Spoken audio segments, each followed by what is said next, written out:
Hello, Richard. Hi, Michelle. Thank you so much for joining us today on Michelle's Conversations That Matter. My absolute pleasure. Thank you for inviting me here. It's a real honor and privilege. I'm thrilled to have you today because you are all the way from Johannesburg, South Africa, and you are an expert in burnout. And I'm so excited to talk to you. I have known you for a little while now, and I've been doing some homework on the work that you're doing. And burnout is such a big deal. So I'm really grateful that you said yes when I invited you to join me today. So just before we get into our content, a little bit about Michelle's Conversations That Matter. Really out to cause more open dialogue around mental health and other topics that are equally as important, but maybe a little taboo. I see myself as a conversation starter, and if I can create these conversations that either educate, inspire, or motivate people, that's what I'm up to with the series. And my company is Trifecta Mental Health. What I'm out to do with Trifecta is have there be more compassion in the world. So I work with companies, I work with educators to really help them create more compassion in the workplace, but also to help their employees stay engaged with resilience tips.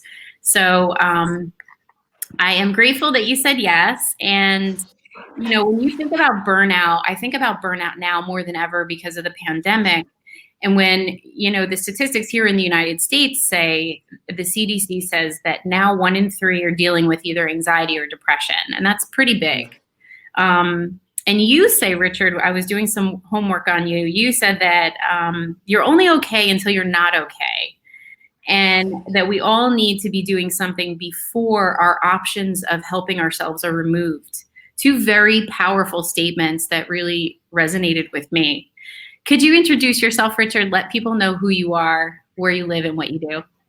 Yeah, sure. Thank you. I'm just kind of Mr. Average, I suppose, and that's kind of part of the message of what I wanted to try and get across. I'm not, an ex-famous sports person or celebrity or anything like that. I'm kind of just Mr. Regular Joe who was, plodding along through life, trying to do the best they can. I'm happily married, got 2 great children, dog, house in the suburbs. So kind of the picture of happiness and success, or that's what I was led to believe. I live in Johannesburg, in the suburbs of Johannesburg in South Africa. I was born in the UK, moved here when I was very much younger. And up until 10 years ago, I had worked in financial services and technology until I experienced my own stress-related burnout. And that was a fairly pivotal moment in my life. And since then, I've been doing a whole load of different things around trying to raise the literacy or the level of awareness around things like stress, burnout, depression, mental health, other mental health issues, destigmatize them. I've written and published a book. I've built some stress self-awareness software with some doctors, which I think we'll touch on a little bit later, because we're running a global stress survey at the moment. So, we need your help. The world, Mr. and Mrs. Facebook, please, but we'll chat about that a bit later. Mm-hmm. I've also was very fortunate enough to go back and study. I was called a mature student. And I went back, I'd come the commerce route up until then, and then I went back and I'd studied applied psychology because I needed to understand more about human behavior and how that drives not only how we're running our organizations from a leadership perspective, but also how human behavior and health are linked together, and how we can intrinsically motivate and empower individuals to look after themselves better for the right reasons, not just to get a little badge or the traditional kind of carrot and stick motivation. So I was fortunate enough to go back and study that. And coming out of that, for the last 3 years, I've also been working we created a small digital health startup where we're blending traditional treatment methodologies for many chronic illnesses. We're combining that with the psychology around health behavior change and technology. So we're kind of blending all those three to try to help people self-manage their chronic illnesses better. And that's kind of who I am. That's amazing. I mean, I love that your personal story is what led you to be more curious about the space. So would you mind sharing with us a little bit about your burnout story? Yeah, no, sure. Absolutely. So again, at the risk of repeating myself, for me, it's very important to say, I am not anybody special. I am Mr. Average. I kind of like beige carpets and curtains. And one of those statements that you picked up, you're okay until you're not okay. I wasn't trying to be funny there or kind of come up with a billboard slogan, but my experience of burnout was in hindsight, it was actually over many, many years. I was working on it for many years. So by the time it broke, it was good and strong. Many of the symptoms that I was experiencing, I had gotten used to over many years. So, really tired all the time. But hey, we're living busy lives. We're up early, we got kids, we got busy jobs in the corporate world. Then we're busy, we're tired. That's understandable. We get a headache quite often, 3-4 times a week. Not a big deal. Maybe I shouldn't drink so much coffee. We can explain these things away. We get used to it. Even taking away some of the physical symptoms, just the way we start to think about things, the way we view the world, becoming quite negative and cynical about things. You can argue that away. Well, hey, have you listened to the news recently? There's not much to be positive about, so you can have these internal conversations and you can start to normalize the way you feel. Even if you don't particularly like the way you feel. And then when you speak to people around you, colleagues at work, family, friends, chances are many of them seem to be feeling kind of the same way. So again, this is just what life is. Yeah, this is normal. Until it isn't. And that was, I suppose, the point for me is I had been living like that for a long time and I had still been achieving things. So it wasn't a case of I couldn't do my job. I didn't particularly like my job. I wasn't excited about it, but I could do it well in terms of the traditional kind of measurement systems and metrics that we use in large organizations. Right. So I was getting that kind of reaffirmation that, hey, you're doing a good job. Just, have some more. And I would say, bring it on. Yeah, absolutely. Give it to me. I can get it done. Until I literally fell off a cliff. I went from being that high-performing individual, fairly grumpy and miserable, but getting stuff done, to not being able to function. When I went to see the doctor, the doctor said to me, look, looks like you've burnt out. And he explained the whole concept of adrenal fatigue. Right. That you're when you are at a high state of alert and engagement for so long, you're calling on your adrenal glands, flooding you with adrenaline, cortisol to keep you going. And at a physiological level, the burnout element of that is just, there is no more, the battery's off flat. Right. Together with that comes the compassion fatigue, where psychologically you just don't really care anymore. You don't really care. And the doctor explained that to me, and I said, well, okay, fine. And he said, you're also probably slipping into a clinical depression. And I said, don't be ridiculous. Because people like me don't get, what would I be depressed about? I've got a good job, I'm happily married, 2 kids, et cetera, et cetera. And he then explained the sort of the chemical aspects to how our brain functions with the various chemicals in our brain, the neurotransmitters, and how those are related to everything else in our bodies. And I said, okay, well, all right, fine.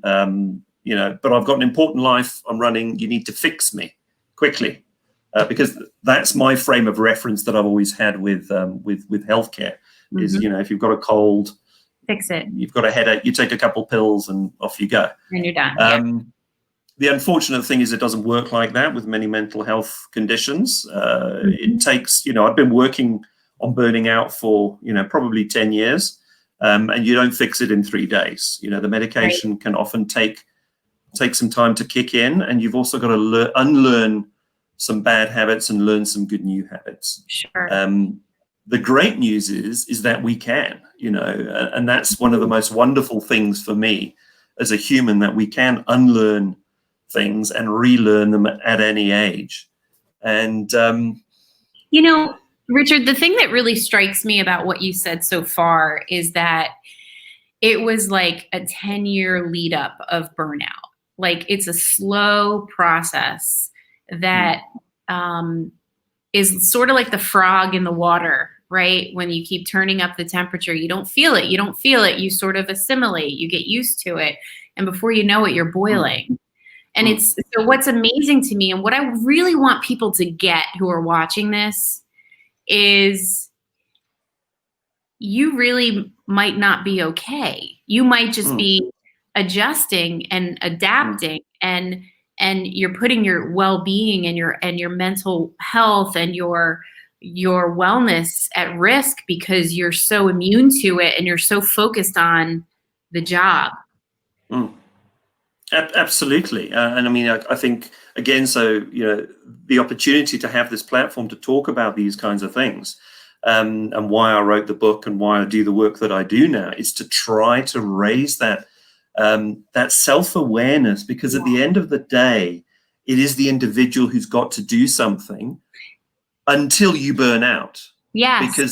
Because what has happened is your body is telling you consistently, there's something wrong, you need to do this, there's something not right here.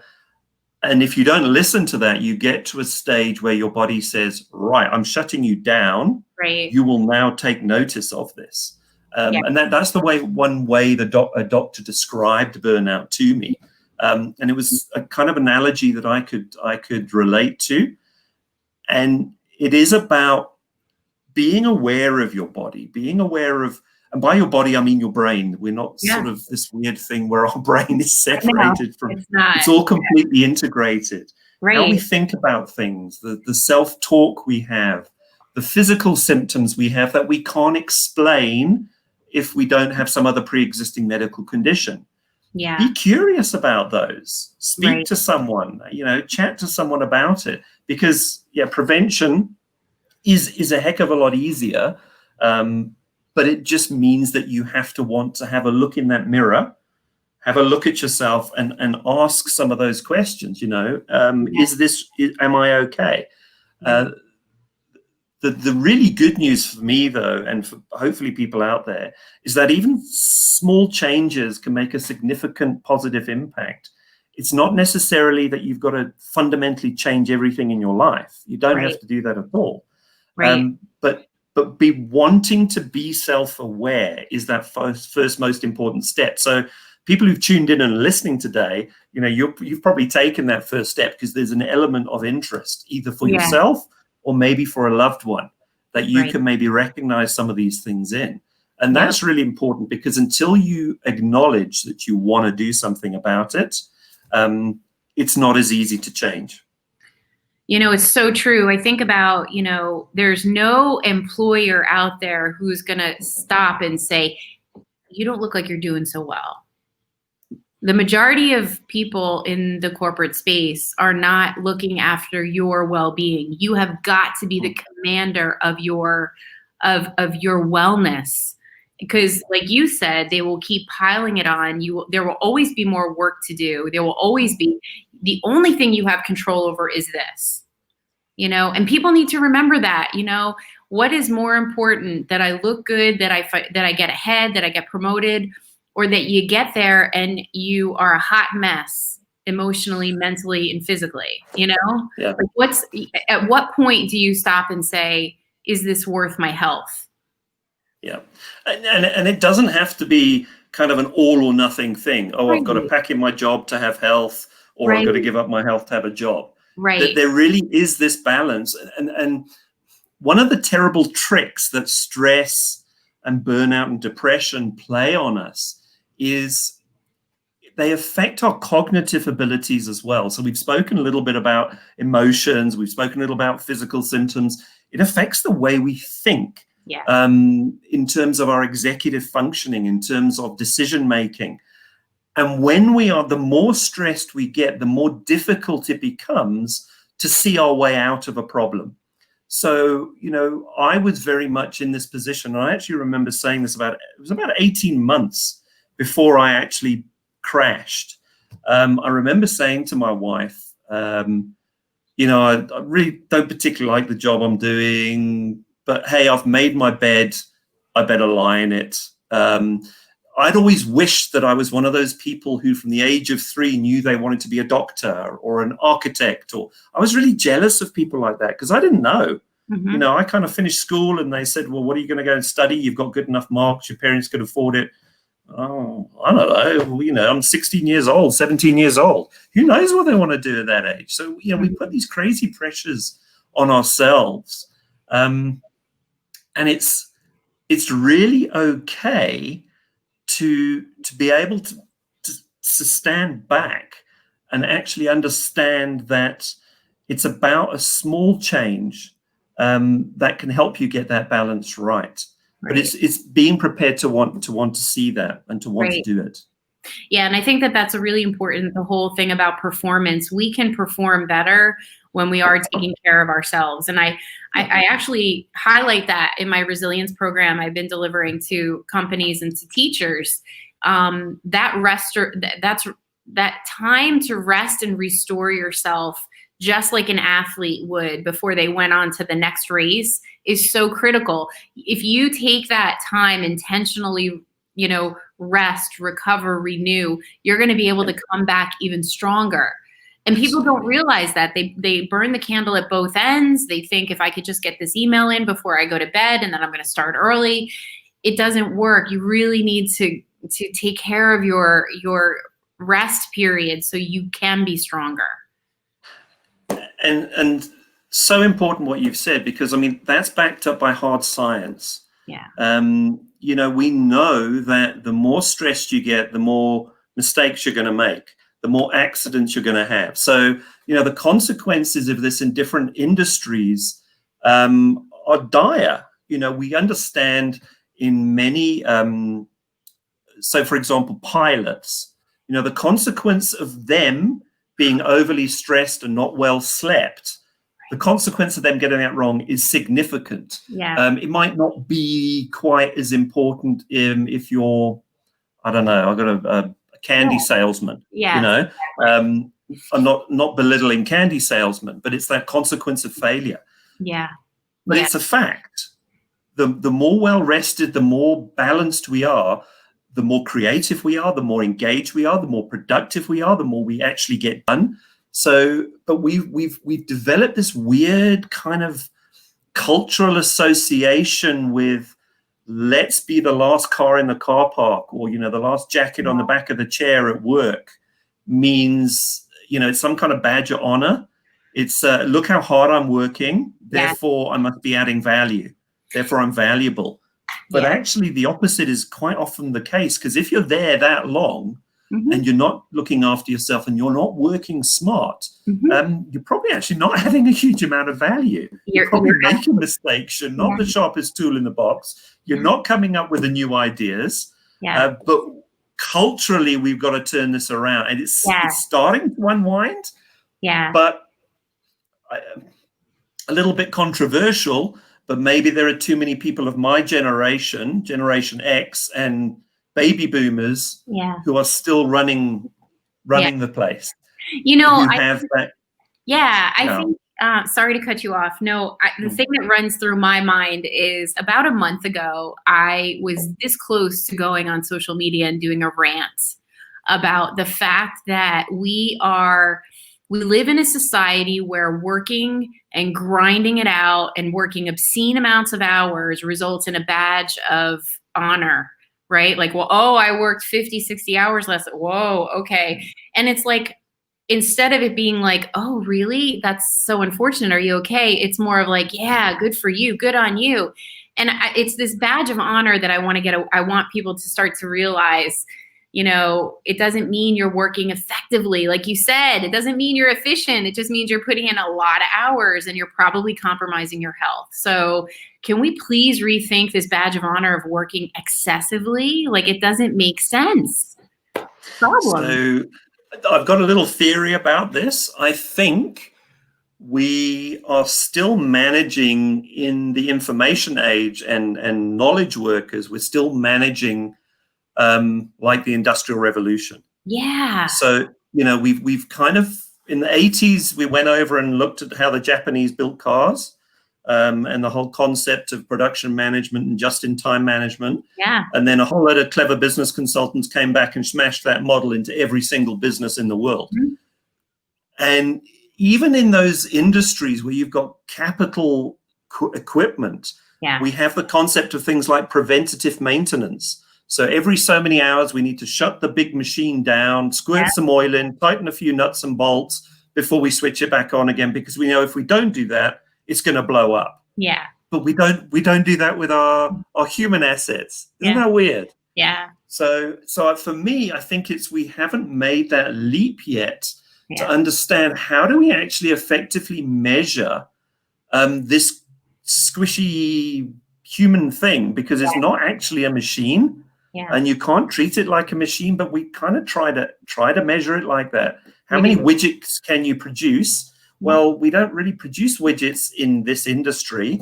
Right. So, how many hours were you at work? Oh, okay. Well, that shows your commitment and your value. Yeah. And I think that's maybe one of the reasons we've got this all back to front.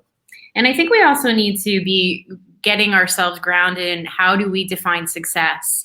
Is success for you a balanced life where you're fulfilled with your loved ones, where you're fulfilled with your family, or is success merely climbing the corporate ladder to the highest paying job?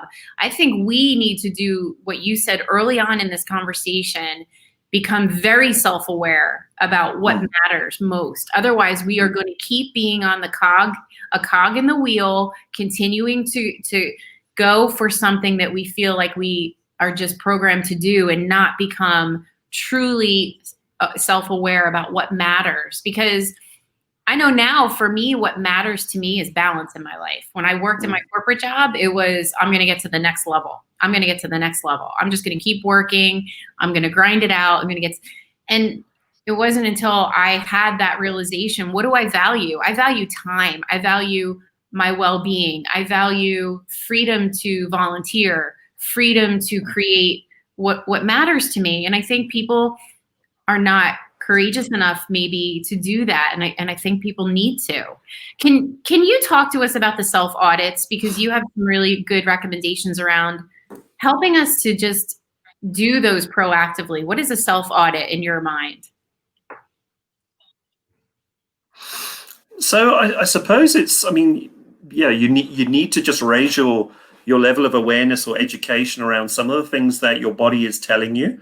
And if you don't have pre-existing medical conditions, if you are having repeated headaches, if you are feeling tired all the time, and there are kind of baskets of physical symptoms, emotional symptoms, behaviors, and thinking, cognitive symptoms that kind of act as warning bells that say, if you've noticed changes in your appetite, if you find yourself having to use alcohol or drugs or food or sex to kind of make yourself feel better or not to feel at all. Yeah. That's possibly something you need to chat to someone about. And it's just being prepared to notice those things and to say, okay, well, this is what I need to go. I can go and talk to someone about it. Doesn't mean to say you have to make huge changes, but taking that first step to go and talk to someone about it. And a lot of these things are they're small things. They're not, it's not, oh my gosh, I've suddenly had huge chest pains. Oh, now is maybe a good time to go to the doctor. I mean, yes, if you have chest pains, yes, go to a doctor. but Right. don't necessarily wait until that happens. Right. It can be changes in appetite. You find yourself getting, it's quite topical right now, but you getting sniffles and colds and flus and what have you more easily. Yeah. I remember in the sort of, again, the 18 months run up to my burnout, I was sick every sort of 5-6 weeks. I said it was our sick building syndrome. It's all the air conditioning. Right. But actually, when I spoke to doctors afterwards and I studied this, when we are stressed, our immune system is compromised. Right. And again, this scientifically, medically, this is well understood. So if your immune system is compromised and you're in a work environment, chances are you are going to pick up more bugs than other people. So, be aware of those kinds of things. And it was for that reason that we built the software, to kind of list those 22 symptoms that the medical science knows. And then you just, you respond to them quickly and say, oh, yeah, that's me. No, that's not me. Yes, that's me. Oh, yes, that's been more frequent recently. And then it kind of just adds it all up and says, okay, well, this is probably where you sit at the moment. You need to be careful or whatever. And these are some practical things you can do right away. Love that. Because you know why I love that, what you just said, that you can have, that people can really look at that and assess themselves, because with that picture, what they can do is they can even project, if I do nothing and I look at where I currently am, what is the probable, almost certain future for me if I continue trending down this path and don't intervene with some type of action, right? So it's very black and white. This is where I am. If I do nothing, I'm heading in this direction. But you then come in and give practical recommendations.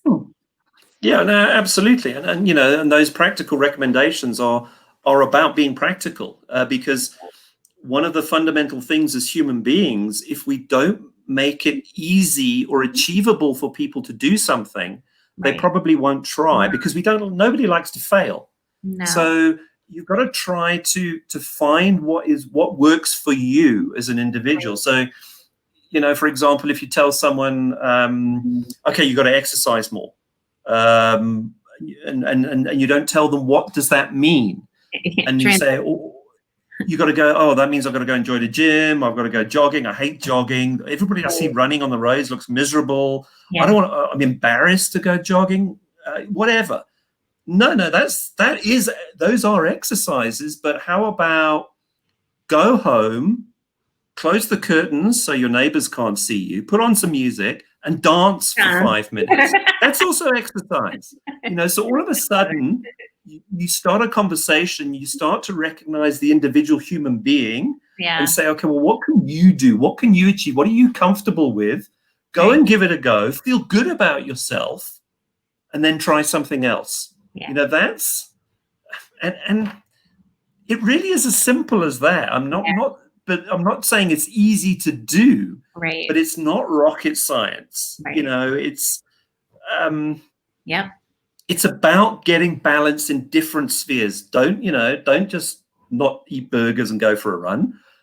Give yourself balance in terms of, who are you exposing yourself to?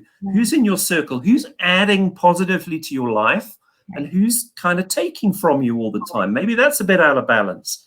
Are you saying yes to everything too much? Maybe you got to learn to say no. What kind of information are you allowing to enter you? So many of us have got one of these. And it's almost like an intravenous drip of negativity if we're subscribed to news feeds and all these kinds of things. I'm not saying bury your head in the sand about what's going on in the world, but do you need to be reminded on the hour, every hour, about the latest catastrophe in the world? Probably not. That's actually not very helpful. So understand your life as a whole, what you're eating, what you're drinking, how you're moving, who you're interacting with, what kind of thought processes you have in your head, because we get into habits in our head as well. We think in a certain habitual way. We can unlearn those. And often we will talk to ourselves with less respect than we would show a stranger. And if we recognize that, that's probably one of the very good things to sort of prompt you to go and have a chat with somebody else about it and say, whoa, maybe I don't like the way I'm talking to myself. Right. So, Richard, if I was to go online and purchase this wonderful book that you've written, Life Less Lived, A Passage Through Burnout and Depression in the Suburbs, what would I learn? I mean, it was a very frank, I suppose, memoir, a frank autobiography of my experience. Mm-hmm. I never meant to write a book. It was one day during my recovery process, which was an extended period of time. Uh-huh. And one of the impacts of the burnout and the depression on me was my inability to think strategically and make decisions. Mm-hmm. So I'd gone from being someone who was, strategizing 5-year business plans, synthesizing loads of different information from different business departments, doing all that sexy stuff, to literally not being able to think more than 10 minutes ahead. Oh. And one morning I woke up and I started drawing a mind map about my story. Mm-hmm. and I couldn't actually draw and write fast enough. And I wrote out the outline for my story. And at that stage, I was seeing a cognitive behavior therapist. It's a type of very particular type of psychotherapy, which helped me understand why I had caused a lot of my own stress in terms of being a perfectionist and time urgent and controlling and all those kinds of things. Mm-hmm. And then it gives you practical things and exercises to do to relearn different ways of viewing the world. Mm-hmm. And so the next session I had with my psychologist, I took that piece of paper to her and I said, look, I can think again. It's, that must be a sign of I'm getting better. And she said, yeah, you must write it. And I said, no, what? And she said, no, you must write the book. And I said, don't be silly. I'm not a writer. I don't write books. She said, no, you must write it. You must go and write it now. And we all understand, the benefits of journaling and all those kinds of things. And expressing yourself is very cathartic. Yeah. And literally I did. I sat down and I wrote that book. And that initial mind map is the structure of the book as it stands today. So it really just takes you through, I suppose, my daily life as I was experiencing it. Wow. You'll pick up the symptoms, what I experienced in terms of the treatments that I received, how I reacted to them, what I learned along the way, and how I started to come out of it, and some of the lessons learned out of it. That's essentially what it is. It's just, I suppose, it's written from a city, urban male perspective. Right. As opposed to from a psychologist's perspective, right, or from a female or, perspective. But that's what people can expect. Right. But we all know, Richard, that lived experience and personal stories are really how I think the average person connects and sees a little bit of themselves in your story. I know for me, in writing my book, I've had people say, oh my gosh, I saw myself when you were in this experience. My parent was probably bipolar, undiagnosed. So it's that relatedness. So I applaud you for taking that on and writing, even though you said you weren't a writer. I said the same thing, because the difference that you'll make for someone to see those markers along the way and maybe prevent them from having that burnout that you had is huge. So really amazing on you to do that. No, well, thank you. And the same to you. And your book is very powerful. I have read it. And there is nothing more powerful than that sort of authenticity and genuineness. Textbooks are really interesting, but they can be a little bit antiseptic. And at the end of the day, just like what you're doing here about having conversations, we are social creatures that need to interact. Yes. And we interact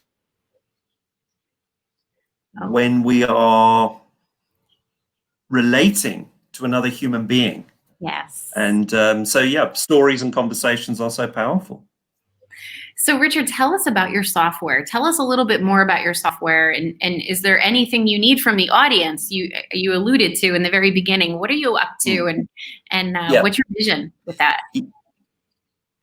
So one of the things we're trying to do at the moment is to understand how stress is manifesting itself, what kind of symptoms are coming through now during the pandemic period. Mm-hmm. Everybody's lives have changed.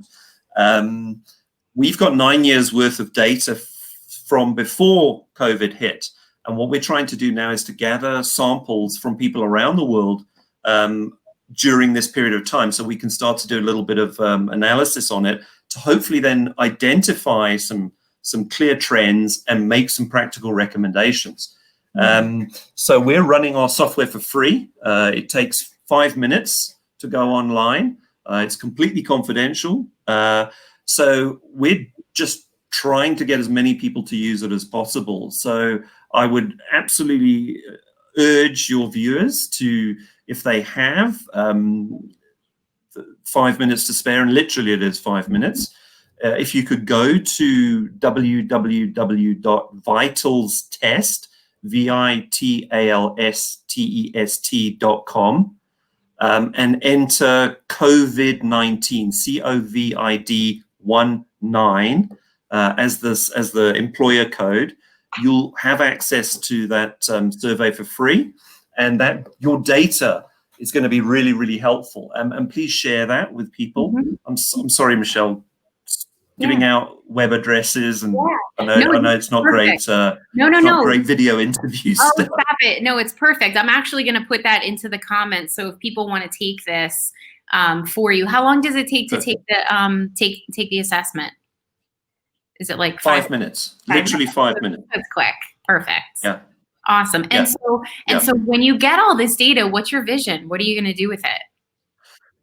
So I'm currently working with a doctor in Denmark. She heads up an institute for health literacy, which is kind of does what it says on the tin. It's trying to raise people's literacy about health, and to offer facts. And hopefully we're ultimately going to be writing an academic paper and publishing the paper on this, but we need a decent sample of data.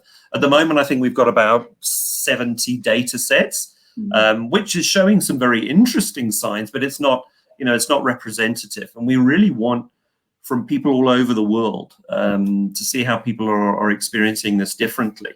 And then there'll be follow-up work that we'll publish around, well, these are some of the symptoms that are most prevalent.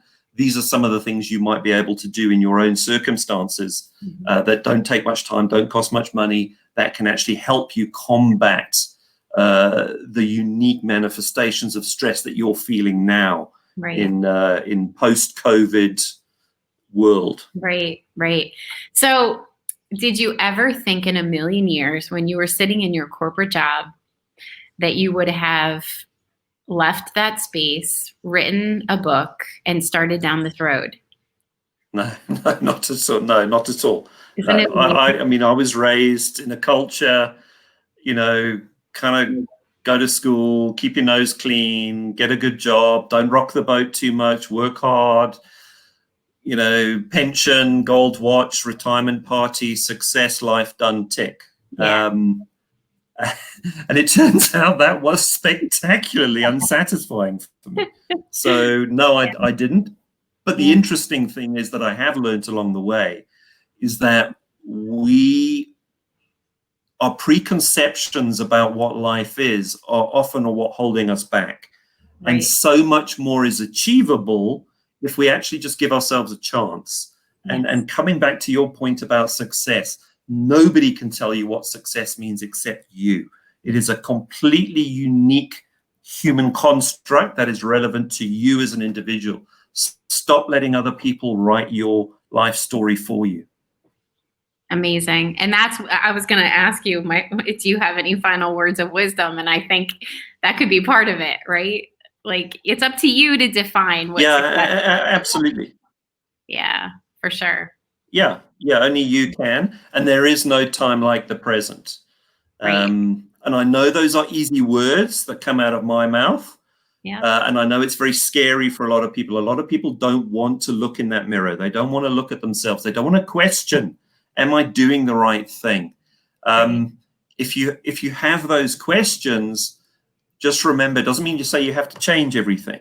You Right. know, there is a whole possibility of just adding more to your life, more flavors, more color. Doesn't mean to say you've got to necessarily get rid of a whole load of stuff. You might have to, you know, open the cupboards and throw 1 or 2 old jars of spices away, but then you can replace them with a whole new amazing set, which just, you know, enriches the whole experience of your life. And that is available tomorrow. That's amazing. Do you feel like you're living your life's purpose in the work that you're doing to prevent burnout? Yeah, I do. And again, that's part of that balance Yeah. model.